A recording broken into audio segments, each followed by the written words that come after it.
Hi hello friends, அஸ்ஸலாமு அலைக்கும். இன்றைக்கான வீடியோவில் நம்ம என்ன பார்க்க போகிறோம் அப்படின்னு பார்த்தீங்கன்னா, இன்னையிலேருந்து குழந்தைங்களுக்கு ஹாஃப் இயர்லி லீவ் விட்டாச்சு இல்லையா? ஸோ அதனால் இன்றைக்கி மார்னிங் பார்த்தீங்கன்னா பிரேக்ஃபாஸ்ட் ஒரு 9:30க்கு தான் நான் செஞ்சேன். ஸோ என்ன சைடிஷாக செய்யலாம் அப்படின்னு பார்க்கும்போது தக்காளி பஜ்ஜி எல்லாத்துக்குமே ரொம்ப பிடிக்கும். அப்புறம் ஒரு சட்னி அரைச்சிடலாம் அப்படின்ட்டு பிளான் பண்ணியாச்சு. ஸோ அதனால் இன்றைக்கி தக்காளி பஜ்ஜி தான் செய்ய போகிறோம். இட்லி தோசைக்கெல்லாம் இந்த மாதிரி செஞ்சு பாருங்கள், ரொம்ப சூப்பராக இருக்கும். அதுக்கு ஒரு பாத்திரத்தில் 4 டீஸ்பூன் கடலெண்ணெய் ஆட் பண்ணியிருக்கேன். ஆயில் ஹீட் ஆனோடனே கடுகு உளுந்து பருப்பு ஆட் பண்ணிக்கலாம்.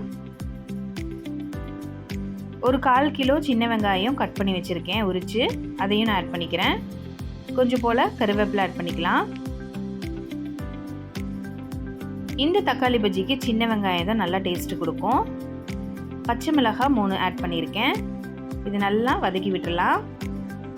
பெரிய வெங்காயம் சேர்த்தியும் நம்ம செய்வோம் தக்காளி தொக்கு மாதிரி. ஆனால் இட்லி தோசைக்கு இந்த மாதிரி செஞ்சு பாருங்கள், ரொம்ப டேஸ்ட்டாக இருக்கும்.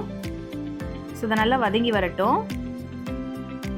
இதோட டேஸ்ட்டுக்காக 1/2 டீஸ்பூன் சீரகத்தூள் ஆட் பண்ணிக்கிறேன். நீங்கள் முழு சீரகமாக இருந்தாலும் சரி, ஒரு 1/2 டீஸ்பூன் ஆட் பண்ணிக்கோங்க. இது நல்லா வதங்கி வரட்டும்.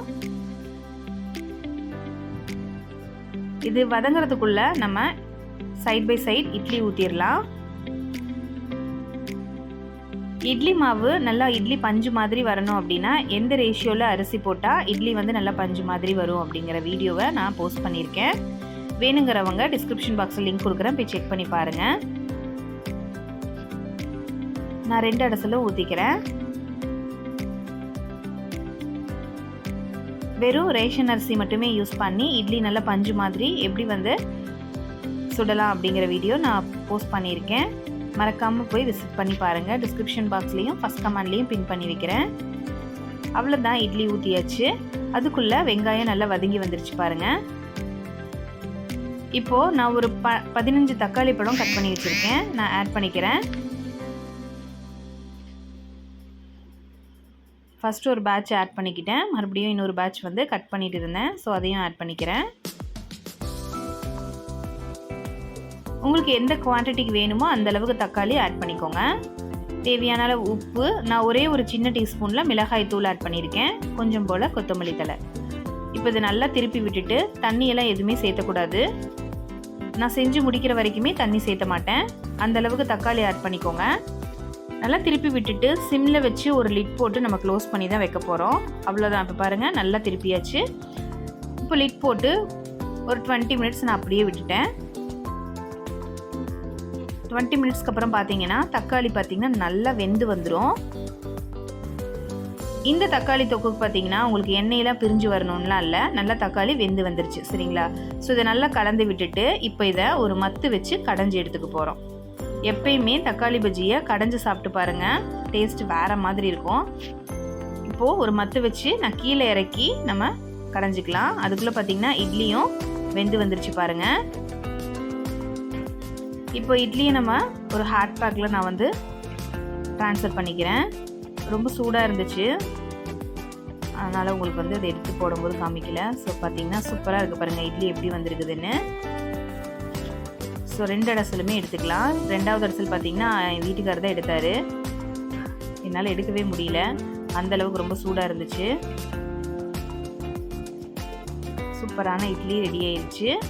இப்போ தக்காளி பஜ்ஜியும் ரெடி ஆயிடுச்சு, நல்லா வெந்து வந்துருச்சு பாருங்கள். நம்ம தக்காளி நல்லா வதக்கி விட்டுட்டு ஒரு 20 நிமிஷம் அப்படியே சிம்மில் விட்டு நம்ம க்ளோஸ் பண்ணி வச்சுட்டோம் அப்படின்னா தக்காளி நல்லா சாஃப்டாக வெந்து வந்துடும்.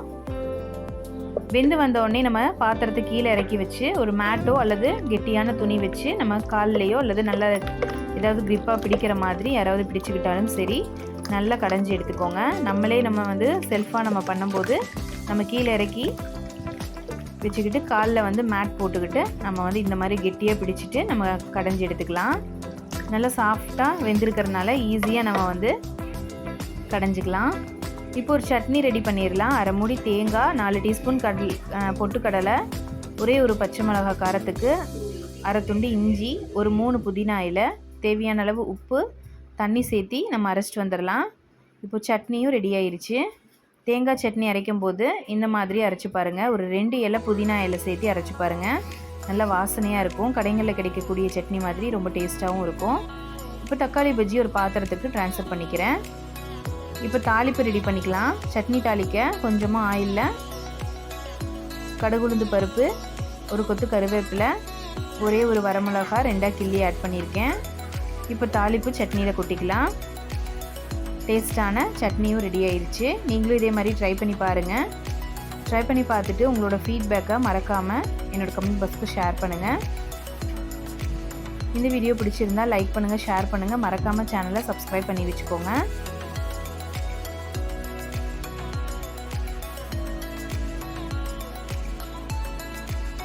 Thanks for watching.